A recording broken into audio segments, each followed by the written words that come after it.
Yo les gens, que tal, comment allez-vous?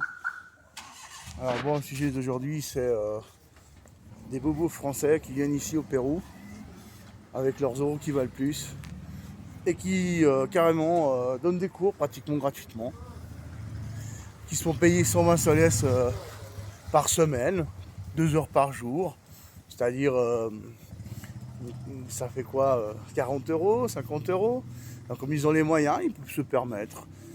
Hein. Même je crois que c'est pas forcément en ligne, hein, je crois que c'est en présentiel. Enfin, c'est les mecs qui sont aisés, voilà, ils peuvent se permettre de faire des prix à la Shintok. Voilà. Puis ces gars-là, forcément, ils ont les moyens de faire de la publicité sur Facebook, la payer, etc. Et puis ils te cassent le marché. Ils en ont rien à foutre des gens comme nous, qu'on est pauvres. Donc voilà, puis ces gens-là, après, ils te disent, ah ouais, sur une chaîne espagnole, dont je taire le nom, ah mais non, ils ont baissé le prix de la Steam Deck, c'est pas cher, elle est plus ou moins entre 400 et 500 euros.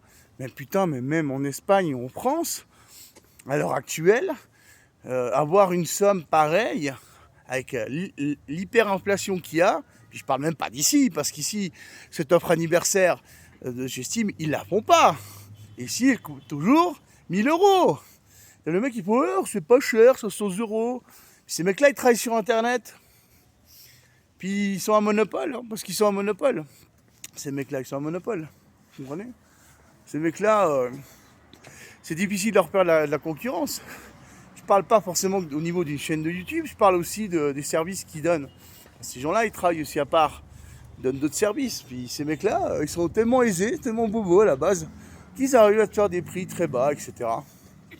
Et après, ils viennent te faire une vidéo qui est soi-disant non sponsorisée, où il ne te le dit pas. Que voilà, elle est pas chère, machin, la console portable, le Steam Deck, machin. Mais ça va pas. Avec le prix qu'ils la font ici au Pérou, voire même avec le prix anniversaire pas cher qu'ils font en Europe. Déjà, en Europe, ils n'arrivent pas à se la payer s'ils ne la payent pas avec une carte de crédit, si c'est pareil. Sauf qu'ici, tu vas mettre bien plus de temps pour la payer. Donc voilà, tu es là en mode... le mec, il vit dans sa bulle, quoi. Il vit dans son monde. Et les bourges d'ici, comme les bourges là-bas, les bourges partout dans le monde, ces mecs-là, ils n'ont pas peur de l'intelligence artificielle, ils auront toujours du travail. Non, ils ont de la chance, ils sont recommandés par des gens. Donc voilà, ils se mettent pas à la place des pauvres. Voilà, puis ils te font des vidéos aussi. Il y a certains trashers qui a fait une vidéo.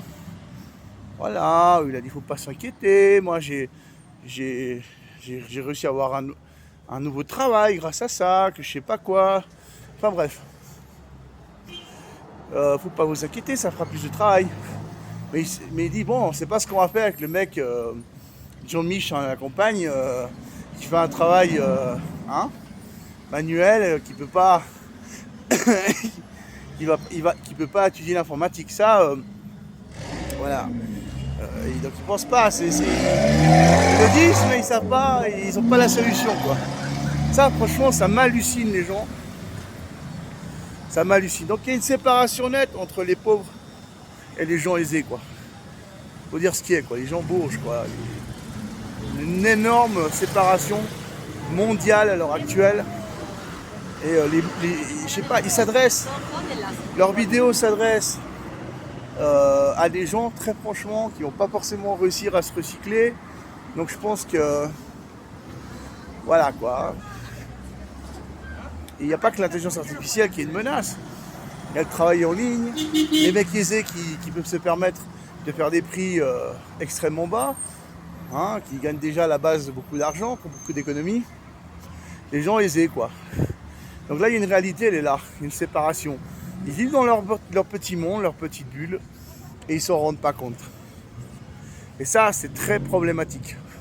Je vous le dis très franchement, il faut que ces gens-là ils prennent conscience que leurs vidéos, ils devraient les adresser seulement à la bourgeoisie européenne et d'Amérique latine.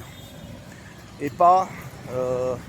ça, c'est pas bien parce que ça génère en fait beaucoup de frustration chez les gens pauvres d'Europe, chez les gens pauvres d'Amérique latine. Et ça, franchement, je vous dis les gars, regarde-moi ça. Voilà, explique-moi comment on va se recycler. Déjà à la base, il y a beaucoup de concurrence humaine. Imagine-toi des intelligences artificielles. Bah, on n'est pas dans la merde. Hein. Allez, peace, à plus, cuídense.